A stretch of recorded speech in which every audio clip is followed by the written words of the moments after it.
we go. What is going on, everybody? It is the Fan and the Professor coming back at you with another video here, another podcast. How's everybody doing here today on this beautiful Monday afternoon? What is this, episode 4 now, right? Right. 4 in, man. Cool. How you doing over there, man? I'm good, man. And, congratulations on 7,000 subs, man. That's a big milestone for you. So I know you've been pushing for that and hustling. So it's good to see you get there. So congratulations. Yeah, no, definitely. Thank you. I had to go ahead and rock out my very first merch shirt. It's a picture of me. Yes, everybody can ask. Yes, is that me on my shirt? 100%. That's me in my shirt. Yes.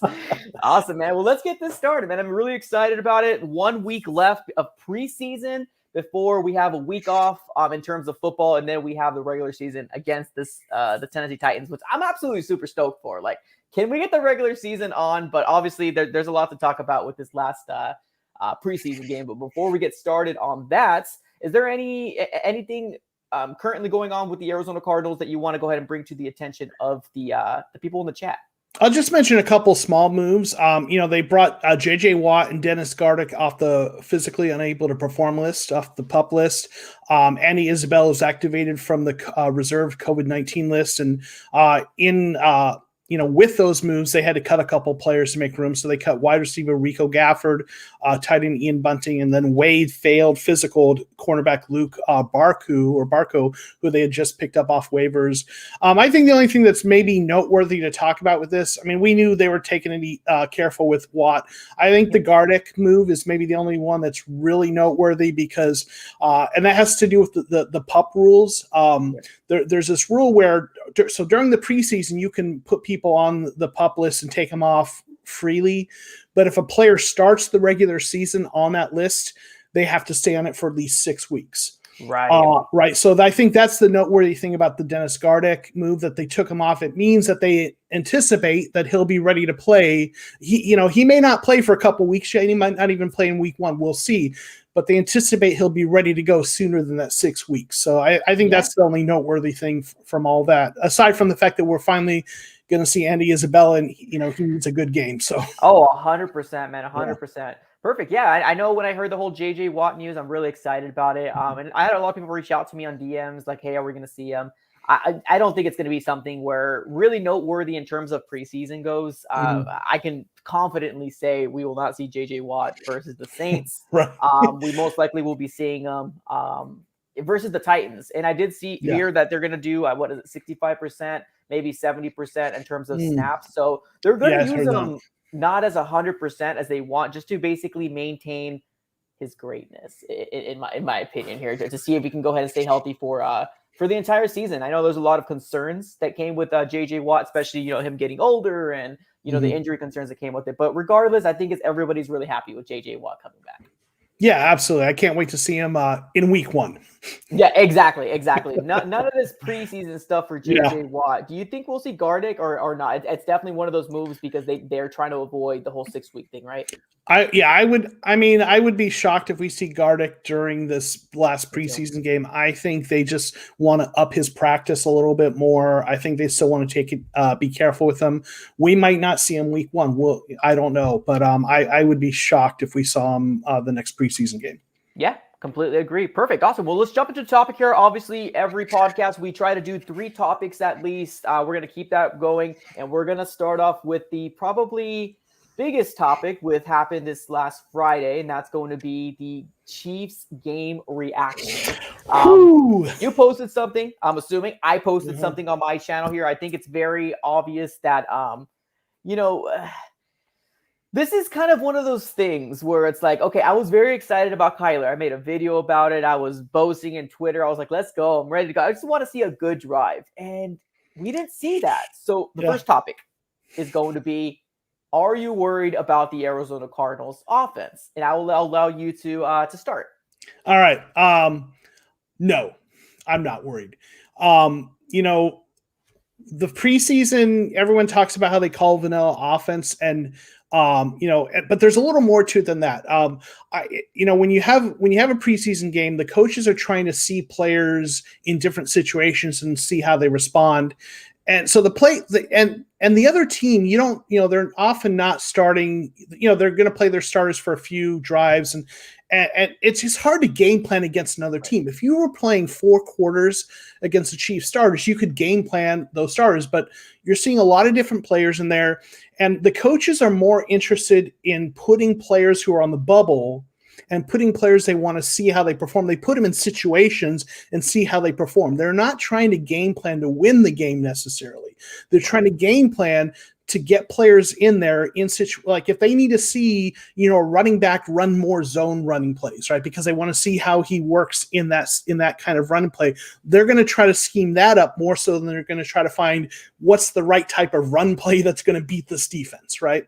So, and then you add to that, they had a hard time getting the drives going because, there were some penalties on the offensive line. There were some little things, and, that's going to get cleaned up. The offensive linemen we have some of them, get a few penalties here and there, but we've got some good offensive linemen who aren't going to be penalty machines all season. So they're going to get it sorted out. This offense was good last year. Kyler got a little banged up. They struggled down the stretch, but they've improved their offensive line with Rodney Hudson. They've added some players, Rondale Moore, AJ Green. I think they're going to be fine. They might be a little rusty week 1, but that's to be expected. But I'm not worried about the offense right now. Yeah, I can see where you're coming from. I think I'm taking a different approach when it comes to this. And I think the biggest reason for me specifically is the fact that because we did see the downfall of last year. And I know that, on paper, especially in the first part of the NFL season, Cliff Kingsbury was held to be, this genius that, has come out of nowhere. And then, the defenses basically came up and they did some adjustments on Cliff Kingsbury. And yes, Kyler was hurt, but I feel like it started a little even before that in terms of the way that we look, just vanilla screenplays, just really yuckiness. And I was really hoping that we would see an improvement this second preseason game for the Cardinals here. Now, I know that a lot of people reached out and said, hey, it doesn't seem like Kyler wants to play. Now, we can talk about this a little later on before we jump into the other topics in terms of Kyler's demeanor, and do you think he even wanted to be there? He made some comments saying that he didn't want to be in preseason or he doesn't like preseason, that type of stuff. But for me, as a fan, coming from last year, I don't see it as awesome. We're a 5-win team, and then we were an 8-8 team. Oh, awesome, good stuff. I wanted to see us move the ball down the field at least a little bit. We had 3 drives for Kyler. He came out, and it just looked sluggish. It looked bad, and that's kind of, I don't know. I feel like unacceptable. We had 3 drives. He was 1 for 4, 2 yards. And then there was a few things that were kind of questionable. There was one play that he got 8 yards running out of the pocket. So yay, kudos for that. But he did it again where he ran out of the pocket. Another play that he lost 2 yards. And this was a big thing that I was like, this is constantly an issue his first year. Not constantly, but this was an issue that he had last year and the year prior, which is his rookie year. And he did it again. When is it enough where he just throws the ball away? And I get it. Maybe I'm blowing it out of proportion because, hey, it's preseason. But my thing is the preseason is meant for you to get these nooks and crannies out of the way. It's not like this is a brand new head coach. Like, this is the 3rd year of Cliff Kingsbury's offense. I get that there's going to be some rust. I get that they haven't played for months on end, but where is the accountability? Where is the this is what we should be doing? Everybody wanted Cliff Kingsbury this year, with the exception of me and a few other of my followers. But where's the accountability of, okay, 3 and outs. Kyler obviously doesn't want to be there. He didn't look like he was the slightest interested. He looked like he was getting frustrated because, let's be honest, the line was getting crashed down a few times. It wasn't all his fault. But there was the Christian Kirk drop pass. There was any other stuff. I don't know, man. I'm not panicking, but I'm not happy, if that makes sense. I'm not panicking. I know we can get this. I know we can get this figured out. I know we can, but I'm not happy. And the reason for that is because I feel this multi-million, multi-billion-dollar company, team, organization should be getting these things by now. And that's my frustration level of Cliff Kingsbury and Steve Keim. I don't know, man. I'm not happy. I mean, I wanted to see them perform better, obviously, but to me, if you look around the league, a lot of teams struggled their first unit offenses. So I just, if this were week one and they perform that way through the entire game, and you ask me where's the accountability, I'd be with you. But if we're talking a few series in a preseason game where teams historically don't do well. And I will tell you, I read this really great article. It's a couple years old, but Pro Football Focus did a statistical analysis of okay, do performances in preseason actually correlate to performances in the regular season in terms of if players play well or poorly? And they dug even deeper. They looked at do the number of 3 wide receiver sets you run correlate with how many you're going to, and very few things were at all statistically predictive from the preseason. Right. the data tell everyone says preseason doesn't mean anything. The data showed that it doesn't mean anything. So I just think this is, like I said, I think they're trying certain things, or they're and things are going to be rusty. I don't think a preseason game is a place where accountability comes into play so much. But week one, if these same things are happening, I'm going to be right there on board with you in terms of we got some problems, right? See, and that's my thing too. I guess that's my personality, is how can we prevent this from week one? Because I know when me and you both did the prediction, we both had us possibly losing against the Titans. The Titans are a stacked team. They're a very good team. But if we don't show out and we look like this and we don't get going till the second half, that's where my frustration level comes from. And that's where the flipping of the tables happen. And that's where my mind's how can I prevent this? Obviously, there's nothing that I'm going to be able to do. I'm a fan. I watch on the freaking screen and I just get pissed off on the couch. That's my extent of what the Cardinals is to me. But I think I just care too darn much. And I'm what can we do to prevent this? And what I've seen from that game, for the 3 drives that Kyler was in there, I know that it's nothing to do with the regular season, and I know I have faith that we can, but can we at least complete some passes to Rondale Moore? Can we complete some passes to Christian Kirk? Can we do something that doesn't have to say we need DeAndre Hopkins out there? Can we look like a team that moves the ball down the field and does not have to depend on DeAndre Hopkins? That was my thing. I want to be hey, can we get some yards? James Conner came out and lost the freaking yard. I'm I mean, I know it's not a big deal. But, it's a small sample size, because even if you take the worst 3 or 4 drives of the best offense in the NFL, it looks like that. You know what I'm saying? The best offense in the NFL, you take a small sample size of some of their worst plays, it looks like that. But so you got to have a full game at least, right? So when we got that, we're going to have one heck of a conversation after week one, right? I mean, oh yes. and we'll see what happens, But did you hear the Vegas odds in terms of Cliff Kingsbury, him being the 3rd most likely coach to be fired? I saw that headline. I saw the headline about that. Yeah. Anything about that? I mean, I think we talked about this before. I understand why they're saying that because the way it ended last year, and he hasn't necessarily impressed some folks. But we talked about this before, that I think they're going to be a little more patient with him than people think they are. And I won't recap the whole conversation, but some of the rationale that Bidwell went into hiring him. But I will say, here's what I will say. Man, Vegas does some of the best work predicting. Because there's a lot of money on that. So their lines are always some of the best. So if Vegas is saying something, I don't completely dismiss it. You know what I'm saying? That's fair, man. That's fair. Before we move on to the next topic, staying with the Chiefs game reaction, let me give a big shout out to my guy Red Sea coming up here. Who do you think gets cut before this week? I think Jace is gone, as well as possibly Weaver. We will be diving into that. We got my guy Joseph here that's going to be giving his top 5 people that he thinks might get cut. That's going to be after this and the Saints preview as well. So stay tuned, Red Sea. Stay tuned. We got you. Next topic, let's talk about who appears to be playing their way onto the roster after this game. You want to start off, or you want me to? Why don't you go ahead? I started last time. Let you.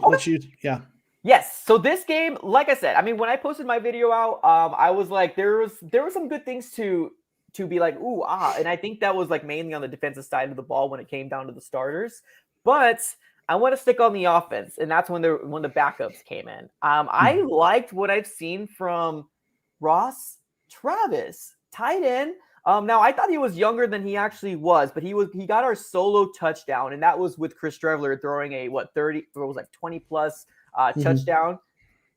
Beautiful, looked great, and not only that, he also did caught I think it was like a third or a second and long. He made it very manageable, like third down by like fighting a little bit more. But apparently he played with the Colts. He's 28 years old, 6'6". I like what I've seen from him. If we can somehow get him like a second look, because I know right now, if you would ask like any other Cardinal fan, they'd probably be like, do you still think we should get Ertz? Or do you still think we should go for another tight end? You know, I still have those questions time and time again. Hey, Ertz is still available. What do you think about Ertz? But hey, man, why not Ross Travis? I feel like that would be an awesome asset.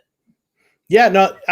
He's on my list. I've got a handful of guys. Ross Travis is on there, and that tight end competition. Max Williams is a lock, and I think Darrell Daniels, they haven't played him much, but that actually tells me they probably plan to keep him on the roster. He was on the roster last year, but that third tight end is still up for grabs, and Travis is in the mix. So I think he's working to play himself on the roster. Greg Dortch had another good game. I think it's going to be hard for anyone to get. I do think it's going to be hard to get into that top 6 receivers. I know there's a lot of Andy Isabella hate. I think Andy Isabella is going to make the roster, but he's working towards it. But 2 guys that I'm going to mention that you didn't mention, who I think have a realistic chance to make the roster, or a better chance than Dortch. Michael Dogby. He's played well. He's graded pretty well. Now the numbers game are going to be tough for him as one of the defensive linemen, but he's played well. So he's working for that. And then this is a deep dive, okay? But offensive lineman Sean Harlow, he's a former 4th-round pick from the Falcons. If you look at his PFF grades, he started, I think, in the place of I think the right guard position, I started left guard for Pew, I think. And he's graded reasonably well. And with Michael Manet playing as badly as he has, and we haven't really seen Brian Winters, Sean Harlow might be working his way into that back end of that offensive line. Nice. Okay. Perfect. Boy, anything for depth, I'm down with. I mean, I think obviously we have our top 5 that we already know is established, but yeah, that's awesome, man. Heck yeah. Right. So the next question and I'll ask this question. Who do you think is playing their way off the roster? Ooh, playing off the roster. Going the other direction. Right. Oh, man. I'm going to have you start real quick because I had somebody and I just completely blanked. So I got 2 names for you. I got 2 names for there's a handful of players, but there are 2 players. One guy, and we haven't really talked about him much, and he's been on the Cardinals before, Josh Morrow. He's a familiar name. He's been with us a couple times in the past. He hasn't played well with the numbers game of that defense.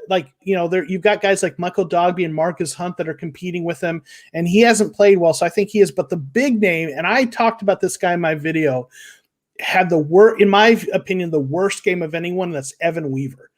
The dude missed tackle after tackle. He had a good game, against Dallas, but he played really poorly, and I break that down in my recent video. Nice. He played so poorly that I think not only is he going to not make the roster, I don't even know if he's going to make the practice squad. That's where I'm at with him. Yeah, and I know he was former 6th-round pick. Yeah, Bosa's pretty good when he came out of the draft. I think he was like leading. What was it? The SEC or what was it? He was leading like everybody. He was in California. I think he was at one of the California universities, so it might have been like Pac-10 or something like that. Oh yeah, there you go. Yeah, and he would like led everybody like in tackle. So everybody was super high on him. Everybody was like excited about it. Like, cool, and then he just never got the opportunity, and now he's got a shot. And man, the film was ugly on it. The tape was really ugly. So those are my So who do you think's playing their way off the roster? Anyone jump out for you? I feel like that this game was so tough to tell specifically because I feel like I didn't have my like complete scouting eyes because I was pissed off a lot of the time. Right. I saw the first 3 drives and I'm like, I am freaking pissed. Let me get to Twitter real quick. It kind of stuff. And then I don't know. There was a lot of players, especially in the second half, that I probably would I'll bounce off what you said and say maybe Weaver as well. maybe just too crowded. I know Isaiah Simmons looked really good, and I know I said last week that he might be one of those players, and it was kind of like that reach player where he might not make the the final 11, just because I'm like, hey, maybe they'll use Hicks, or maybe they'll use him more as an edge rusher. But I liked what I seen from Isaiah Simmons this game, man. He was everywhere, and his tackling was woo. Yeah, for sure. No, he had a really good game, and I highlighted him a little bit in my video and did some film stuff with him, and I think he's going to be fine, and I'm looking forward to seeing what he does over the course of a full season. I agree, man. I completely agree. Perfect. Well, let's get to that spot here where where Red Sea called it out a little earlier. He wants to know who we think is going to cut. We're going to go ahead and give it to you here. Who do you think is going to be cut? You said yes, tomorrow is going to be where they're going to cut it down to, 80? Yeah, so if you're not familiar with the cut dates, tomorrow by 4 o'clock Eastern time, they have to go from 85 to 80 players. And, before we went on, I was scouring to see if any of those cuts had happened. So who knows, maybe there's tweets out there that I don't know about. But I think the 5 players I identified that I think are most likely to get cut. Now, let me start by saying I think these are most likely to be players that they're going to cut at this point, and they don't really see as guys that are going to be on the practice squad, right? The guys they cut at the final cut are usually more the practice squad guys. Right. So I think defensive tackle Cameron Murray, he's an undrafted free agent rookie, hasn't played particularly well, and after Corey Peters came back, they've got Rashard Lawrence, they've got Lecky Fotu, and even David Perry played reasonably well. I think Cameron Murray is going to be one of those guys that's cut. There's another guy, Bryson Young, who they recently signed, an edge rusher. He didn't really play well. Josh Morrow, a guy I mentioned before. I think he's a guy that if they've decided, he's not going to be on our 53 man, I think they'll just let him go sooner rather than later. Another guy at offensive lineman, Marcus Henry, who hasn't really played a lot or played well, and then Evan Weaver. So those are the 5 I'm predicting. We'll see. So look for it between now and 4 o'clock Eastern time tomorrow to see a flurry of these moves. Nice. Perfect. Awesome. Well, let's get to these super chats here real quick. As always, if you guys do super chat, we will definitely go ahead and, get to them because, hey, graciously donating. So let me get to my guy, Red Sea, coming up clutch again. It says 7th round pick out of Cal. Looked awful against the Chiefs and hated the pick of him anyways, to be honest with you. Just let him go. I think he was a 6th round pick, but out of Cal. Yeah, 6th. Mm-hmm.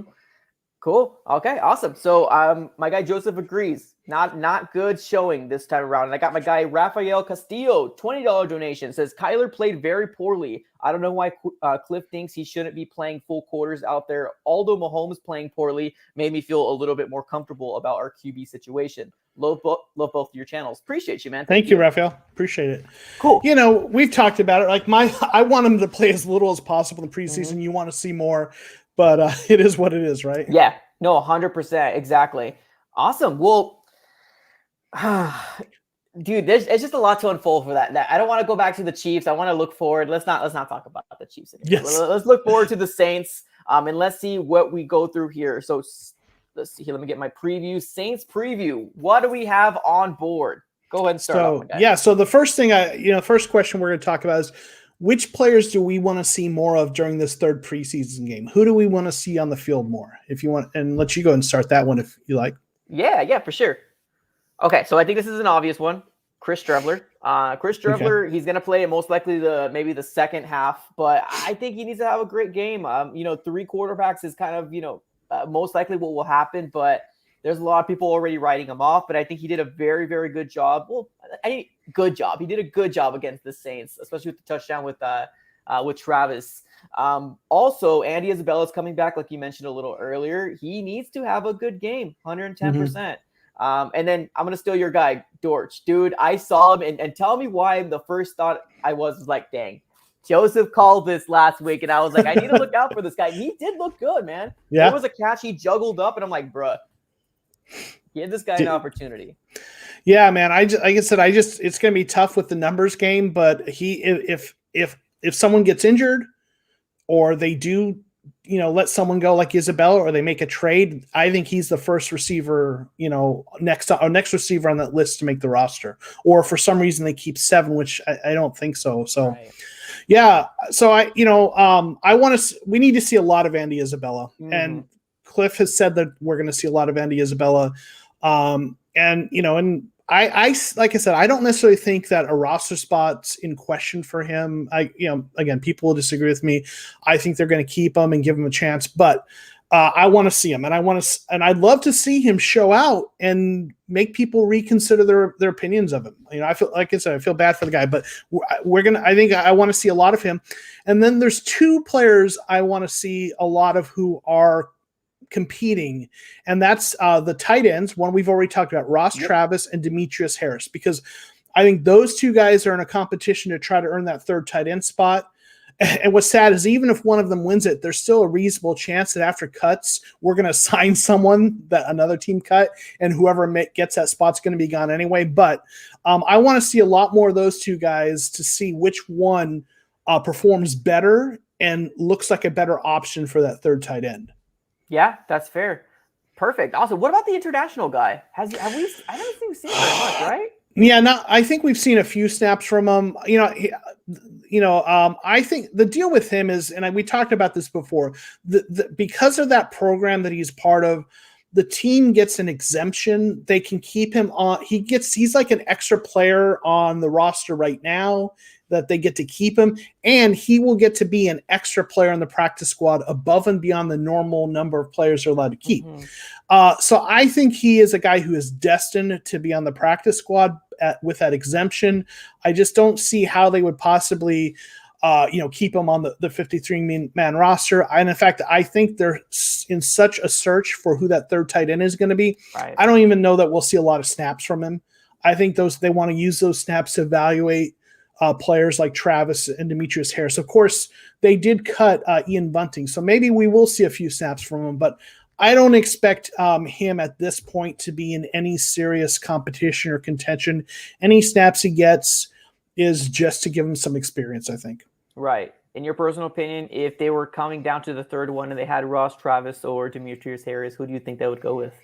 I think right now Harris has the edge because he has more playing experience. He's a little bit bigger, I think, if I'm not mistaken. But, I mean, Ross Travis looked good, but he also only played like 7 or 8 snaps.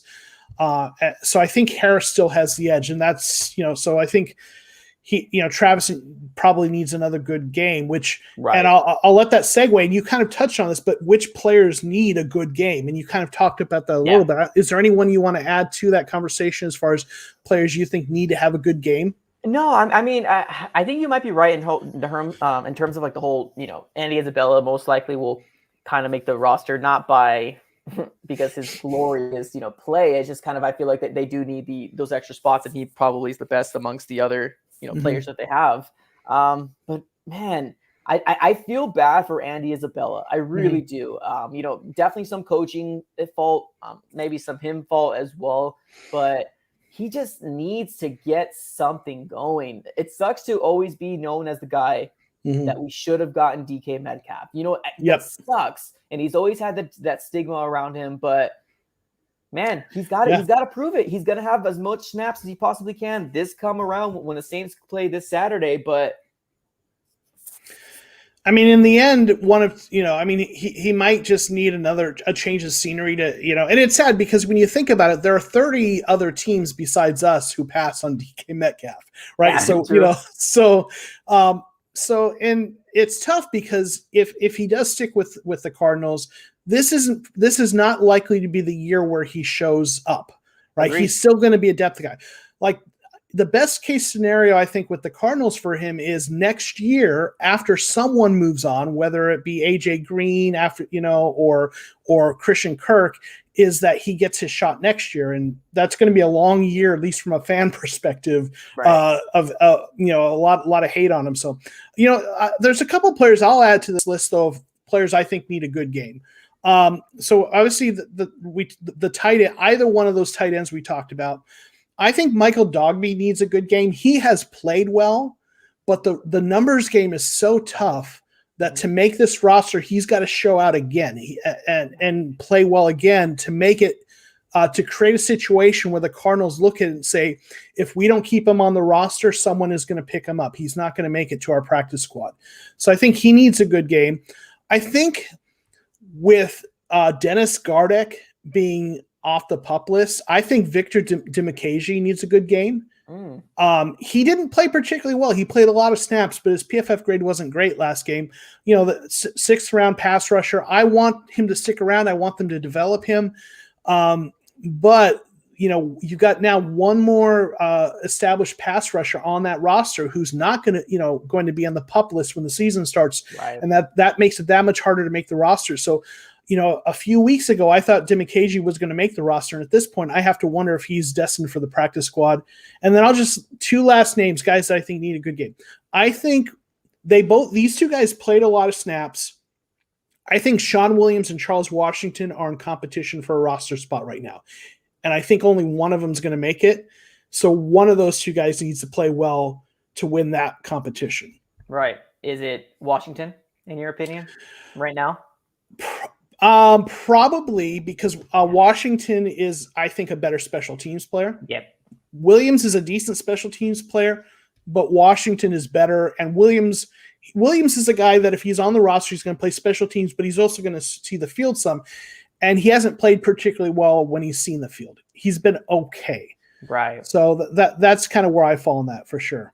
Yeah, I could definitely agree. I mean, I think Washington definitely has a leg up on that one. But, man, yeah, awesome. What's the next question we have for the Saints preview, guys? And honestly, I know we talked a little bit about it, but we do have people in the comments saying they want to talk about the top 100 list. So we'll talk about that after the Saints preview. Yeah. Well, the last is what are the matchups you want to see? What are the matchups you want to see in this third preseason game against the Saints? Our starting defense. Do it again. Exactly like we did to Patrick Mahomes. I think our starting defense did a pretty darn good job. One flaw I had about him, and it's just a small one, and I think they most likely will clean it up, is going to be like the third down kind of stuff. I know they converted like 2 straight fourth downs and maybe another one with the backup. So that was a little concerning. But for the starters, let's see if we can get off a third down and do what they did with Patrick Mahomes. I think they did a very good job. And that's with our, starting defensive line out there. Yeah. Like, that's nuts. That's absolutely cool. I'm absolutely super stoked. Somebody asked me like, hey, are you worried about not having, pressure? Yeah, a little bit. But at the same time, I think our secondary is doing a lot better than I gave them credit for. But it's preseason, so I'm not going to get too excited. Hello? Oh, yeah. Can you hear me? Was that me? Yeah, it was. I don't know if that was me or you, but we froze. So. Oh, my bad. Sorry. The Matrix happened. I like to blame it. It's the Gremlins. Okay. Yeah. Our defense looked decent without a pass rush, right? Yeah. Our pass rush has been almost non-existent this preseason, but our defense still looked decent. So, yeah. So for me, there's kind of 3 matchups, but 2 of them I'm grouping together. The first matchup is it's all about the trenches. I want to see our pass rushers against their offensive line because they have a good offensive line. And I want to see our pass rushers do something against that. So that's one. And on the opposite side of that, they've got some good pass rushers. And I want to see our offensive line hold up against their pass rushers. So I want to see those trench battles both ways, how our offensive line holds up and how our pass rushers perform. And the other thing I want to see is our cornerbacks against Jameis Winston because he's going to make some mistakes. I want to see if our cornerbacks can capitalize on his mistakes. So for me, those are the matchups I want to see. Man, the Saints, man, after the whole Drew Brees thing, I see them on the. I mean, granted, it's just preseason, but it's not your what's that saying? It's not your father's Saints or something like that. Where it's like right. you know what I mean. With Brees not there, it's their defense is still good. Cameron Jordan, I think his name is, the pass rusher, still good, awesome player. Yeah. But just don't have it there, man. I don't fear anymore. They've got a great coach, and I think Sean Payton's amazing. Yep. So I think they're going to be better than their quarterback play, right? It would allow typically, but I don't think they're a contender, right? Yeah, for sure. Especially with the Bucs there. Atlanta, I think they're not gonna do very much. But I mean, they also have Carolina, man. Carolina's one of those that might be sneaky good. So we'll see. Yeah, for sure. So yeah, man. So that's kind of, I think that's it for the preview. I think you wanted to talk about the NFL 100 and maybe some of the comments from from some of the folks in the chat. So 100%. So let's do this. Let's do 10 minutes. Let's talk about or whatever we can for the top 100. Right. And then we'll go to Q&A at the last 15 minutes to 10 minutes of this show. So go ahead and save your best questions to the end if you want. But let's talk about the top 100. Obviously, we have 2 players that made it in from the Arizona Cardinals, Budda Baker, Kyler Murray. J.J. Watt was on there. So J.J. Watt's on there. Okay, and then Nuke is going to be in that top 10 that is yet to be announced, right? Mm-hmm. So a couple thoughts. One, I'm a little surprised that, not shocked, but a little surprised Rodney Hudson didn't make it into the back end of the top 100. I think he's deserving of that. Obviously we have to kind of couch this whole conversation, the fact that the top 100 is kind of a popularity contest. People yes, kind of, whatever, but it's something to talk about. As the kids say, they put some respect on Budda Baker's name finally. Yeah. Right. It was nice to see him get some respect. When he first signed that big contract, there were people saying that he was, is he really deserving of that? Is he that great? And they pointed to that he had not had any interceptions at that point in his pro career, which, interceptions are nice, but they're overrated. Obviously he had a couple and that changed that narrative, but he went from a guy that people were wondering if he was overrated to a guy that's getting respect, and clearly where they ranked him, shows some respect. And Kyler, I think where they put him is probably appropriate. Was it 39? I think 39. Somewhere. That's fine. I mean, he had a rough end of the year, but he played well. I think that's fair. And then Nuke is obviously a top 10. Yeah. Has to be. Yeah, for sure. Yeah, I'm excited. I mean, that's cool that we have 4. I mean, J.J. Watt, I think when I looked it up right now, what was the number? It was somewhere in the middle part of it. Yeah. Okay. If anyone knows. Yeah, I think it's 66. But yeah, definitely correct us on the comments if you guys know it. But yeah, that's pretty amazing. That's awesome. J.J. Watt, a player that probably one of the biggest, acquisitions on, this offseason. So excited to see what he can do in the regular season. But Kyler Murray at 39. I don't know. It's kind of one of those things where it's like, yeah, that's cool. I mean, I guess that's middle of the line, which is, I don't know. Kyler Murray, 39. I should take a look at the list before I even talk, honestly. Like, I didn't even take a look at the full list. I'm not going to lie to you. I just know our players made it. Right. But Budda Baker, I'm happy that he's at 19. That actually makes me really happy. I think he was the highest rated safety, if I'm not mistaken, which I'm actually a little surprised by that. Not because I don't think he deserves it, but, I figure there'd be a couple safeties out there, like Jamal Adams and such that might have reputation, get them higher. But, yeah, it was great to see that. I agree. Nuke, what do you think it's going to be if you're going to give us a prediction? I think it's going to be later in the top 10. He had a good season, but he didn't have a ton of touchdowns. And if you look, the way the Cardinals, and this is on the Cardinals more than on him, they didn't use him as effectively as they could have. All those like hook routes to the left side, like he didn't have a lot of diversity in his routes that he ran. And, so he didn't get as many touchdowns as you would hope. They didn't use him as well as they could have. So I think it's going to be somewhere between 7 and 10. 7 and 10. Okay. Yeah. I think 8. Specifically, I think 8 is going to be it. That's a good I don't know why. I feel like 8's that number. Yeah. Nuke Van, best wide receiver in my opinion. Definitely biased as heck, but yeah. Yeah. And I think Davante Adams is getting a lot of run as the best. A lot of people think he's talking about him as the best receiver right now. So I think he's going to probably rank ahead of Nuke, even though I'll take Nuke over Adams. But oh yeah, 100%. Well, you got Aaron Rodgers, though, man. You got Aaron Rodgers throwing the ball to him. Davante Adams is great, though. He's a good, great wide receiver, but he's got Aaron Rodgers. Yeah. It's kind of like that whole argument with Larry Fitzgerald and, Jerry Rice. Jerry Rice is great, but if Larry Fitzgerald had a awesome QB his entire career, we might be talking a different story with Larry Legend. Right. I'll tell you that right now. And you can say the same thing about Nuke played with some really horrible quarterbacks in Texas for a while.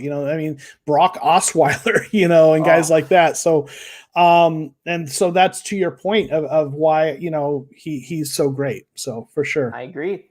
Perfect. Awesome. Q&A time. Let's open up the questions here and let's see if we can answer these amazing people that's on here on a Monday afternoon, chilling with us here on the fan versus the fan and the Versus professor the professor. Right? That's going to be more in the regular season. We'll Right. disagree with a couple things. Right now, it's just preseason. Let's get to the question time. Let's see if there's anything. Have you seen anything that kind of sparked your interest? Yeah, I'm looking back to see this. I think, a lot of folks had the super chats. I think you already hit. Some folks, I didn't see a lot of questions. Hopefully we'll get some here. People talking about Buddha. How about a sack or two? Protect the quarterback better. Just trying to look through here. Someone saying letting Dennis Gardeck loose. That's not happening. Right. Not in preseason. Yeah, so let's see. Anyone got some questions? Oh, there we go. You got a few. Here we go. Let's start with Paul G. So what do you think about the Cardinals holding back on J.J. Watt in the regular season? So I think that's basically saying like the whole 65 to 70%.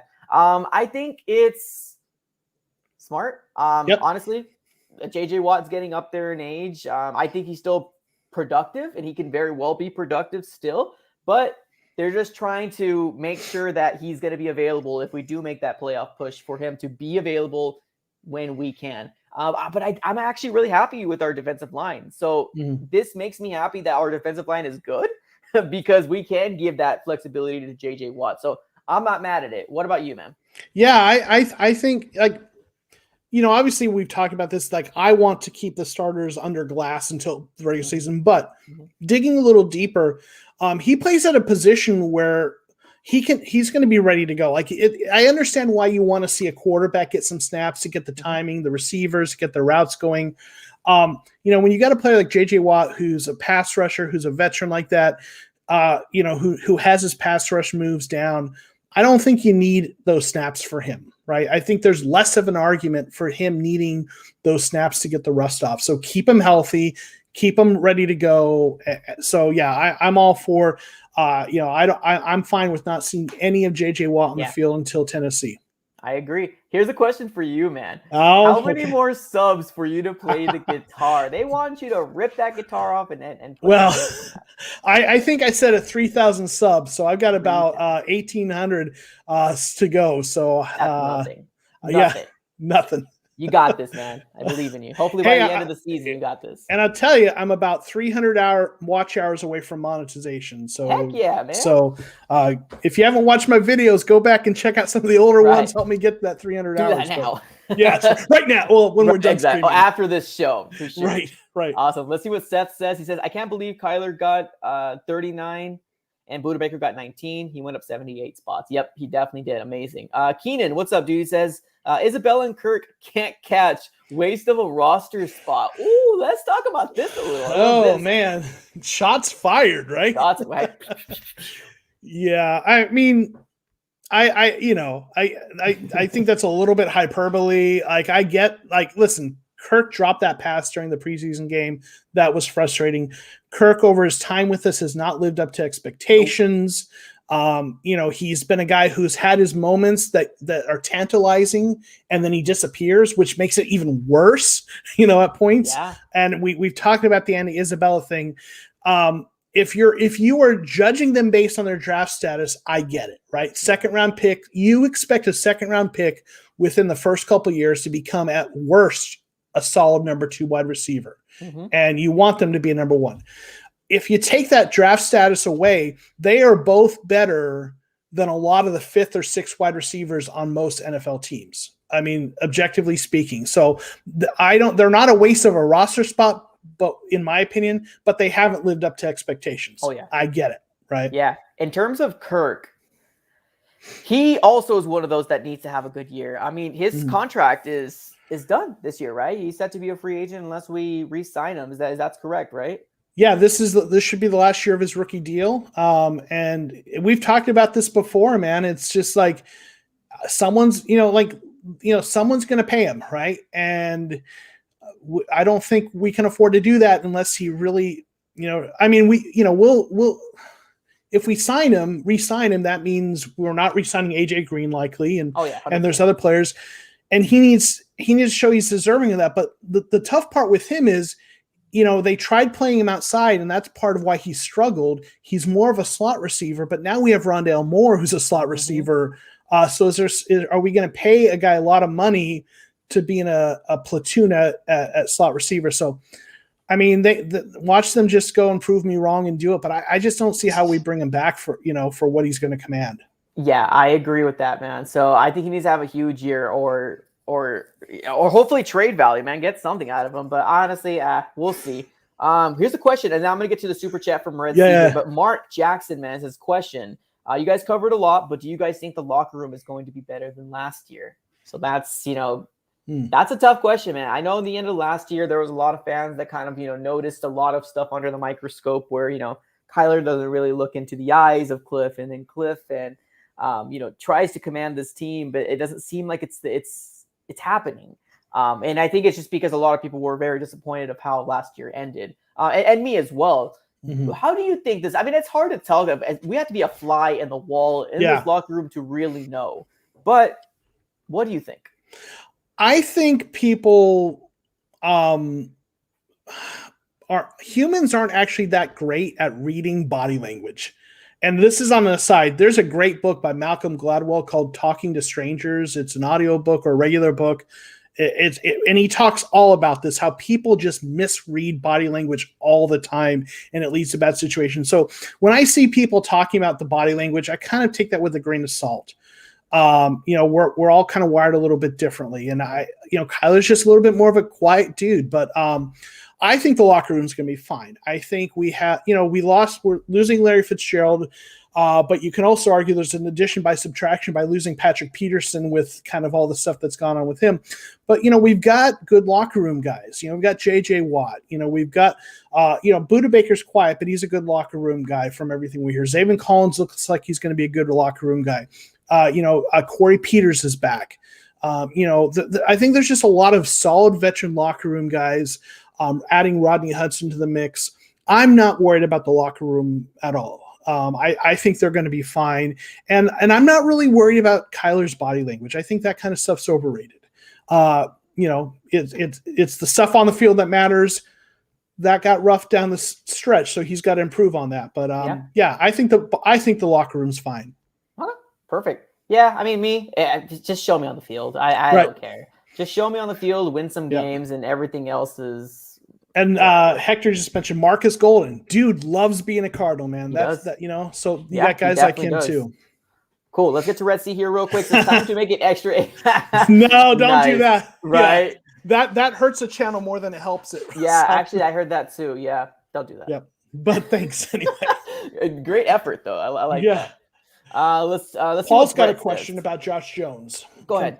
Can Josh Jones start by the end of the season? And by the way, Paul has there's a Cardinals message board that he's an admin on it. So check that out.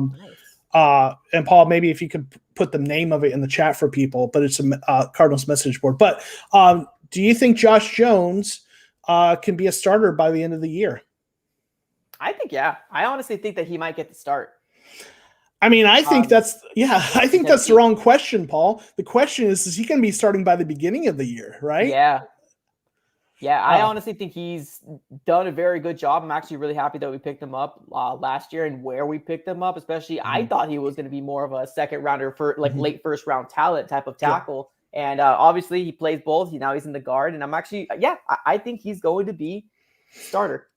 I think he has a good shot at winning that right guard position. He's played reasonably well. And I think down the road, he's going to, couple years from now, he might end up being our right tackle, at some point when Kelvin Beachum moves on or retires. But I think he might be starting sooner rather than later. I'm with you there. I agree with that. Let's see what Brett has to say. My biggest concern is run defense this season. Do you guys think we'll be much improved in that area? It's great to see Zaven blowing up some run plays already.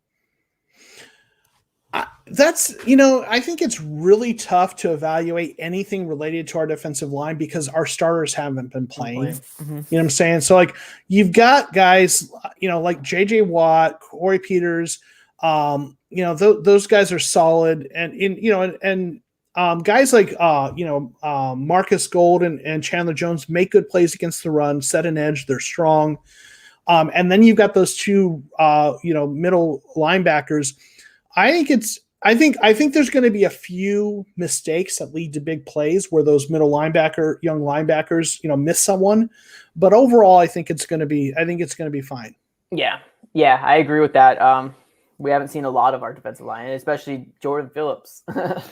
Kennard. I saw Kennard a couple different times in preseason, but I'm still pretty salty about that free agency pickups. Both of them, man, just didn't really pan out for us at all.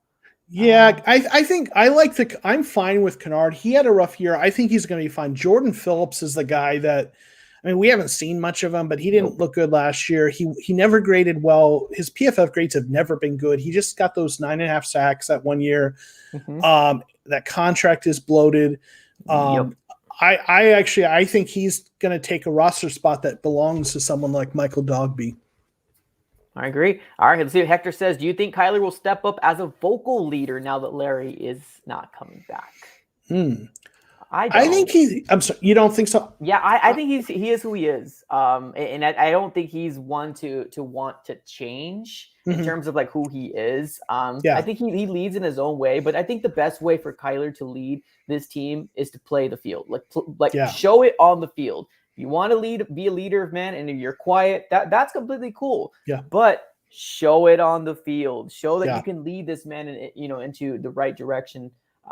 But I don't think he's going to ever be like super rah-rah.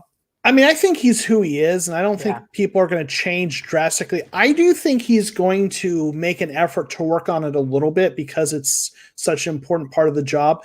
But I don't think he's going to, overnight transform into some really outgoing, gregarious kind of person. He is who he is. But I will also say, there's the perception outside the building and the reality in the locker room. And, and sometimes what we see is not what the players see in the locker room. There are guys like, Tim Duncan was, famously a guy who didn't talk a lot to the media, but, he would cut it up with his teammates and stuff like that. So I think, he's going to do what he needs to do. And I'm not worried about that. Yeah, I agree. Any other questions that stick out? I'm sorry, I'm talking to Paul. Well, John Paul asked what week we think Gardecki's going to return. So when do you think we'll see Gardeck? I know his injury was a lot, worse than we all thought in terms of him being like more. I'd say maybe week 3 or week 4. Okay. There's really no need to rush him completely, because our defensive line is good. So if he needs a little bit more time, I would say maybe just to play it safe, maybe 4. What do you think? Yeah, I think it's going to be earlier than that. And here, there's a couple reasons. One, initially they said, they thought he might be ready for the first week. Mm-hmm. And as much as we talked about how taking him off the PUP list was to kind of so that they didn't have to keep him for that 6 weeks, they didn't have to take him off of it today. They still had some time. In fact, you could argue that they could have kept him on there and made their cut day thing a little easier for themselves. So I think he's going to be ready to go. I think he's going to be in a situation where he could play in week 1, but they'll sit him and then play him in week 2. That's fair. I see some people in the chat already looking for our next head coach. Lincoln Riley is oh my goodness. Okay, let me ask you guys, all 36 of you right now, what is the level of what's the level of confidence you have in Cliff Kingsbury? 1 through 10, put it on the comments below right now. Let me know your level of confidence, and we can get to the next question while we wait for you guys. Let's see here. Okay, Red Sea saying, how either of you looked at the draft class this year, Joe or Mike? I have not. I don't really start looking at that until the off season, and then when some of the analysis starts coming out. So not at all. I agree. If we're a terrible team, like week 8, week 10, I'm like, okay, who's going to be our next this? Who's going to be our next that? Yeah, I agree. Okay, so we're starting to get some people with these the answers. We got some 6s, we got some 5. We got Mark Zeros with the 0. Woo! Ovula with the 6, got a 7, 6 or 7. Okay. So it seems like it's middle down the road. What about you, man? What's your comfort level? I would ask you. I think 6 is probably 6 or 7 is a good number. I'm not going higher than that. Yeah, that's fair. but I'm a little more optimistic, like I said, than other folks. But this year is going to influence my view of him more than any other year. Yeah, I agree. Why? Let me ask you this question. With the exception of like from 5 wins to 8 wins, what did you see in Cliff Kingsbury that you were confident that not letting him go was the right thing for the Cardinals to do? That's a good question. A couple of things. One, for all the things that went wrong, this offense still was one of the top 5 or 10 offenses in certain measures up in first half of the season. Mm-hmm. Kyler got banged up. It went down a bit, but the offense, for all the things that are maybe a little problematic, it still looked pretty good at points.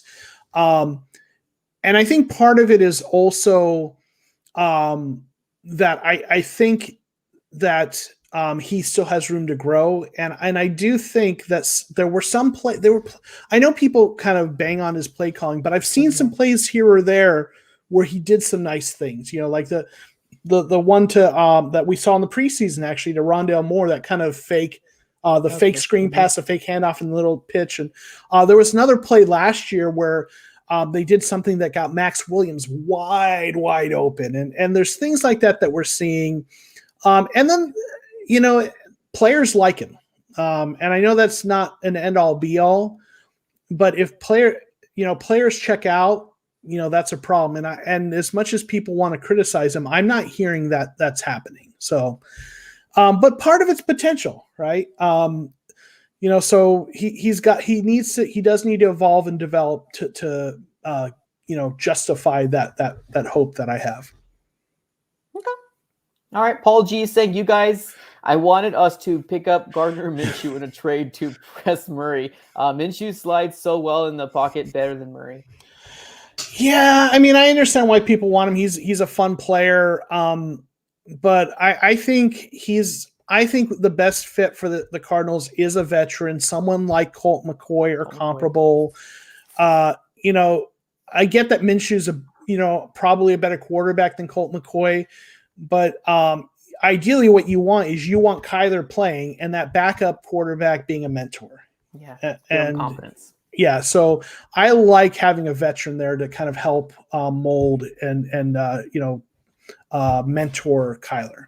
Yeah, it's crazy too. I mean, you would think that these players that are making millions and millions of dollars, they don't need that pep, that extra little talk, you know what I mean? But some of them do, and I do think Kyler will benefit from veteran like Colt McCoy. Yeah. Be like, hey, next time I see this or do this next time type of stuff. Yeah. Well, it's not necessarily even that he needs to be motivated. It's that wisdom and that like the things that Colt McCoy has seen, right? Like you said, like that he can say, hey, this, when they're doing that, when you see this look, watch for this, right? It's just that knowledge base he has. And that's not a thing that's about a guy needing to be motivated. That's just, that a guy who's seen stuff, right? And can share that.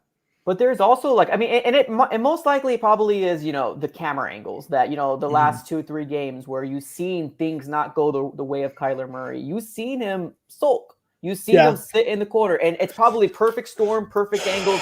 This Kyler Murray is sitting right there. Get him right now. It's probably that. But, that's some concern that a lot of fans have is why are you not talking, why are we not doing the Russell Wilson approach and be like, hey, that's on me. Whatever the heck happened, that's on me. Let's do this next time. Let's talk to the wide receivers. Let's do this and let's do that. But like we said a little earlier, that doesn't seem to be Kyler's forte, but that's not a lot to ask for because we're not asking for the rah-rah. We're just asking you to get with your peeps and be like, hey, let's do this next time type of stuff. Yeah.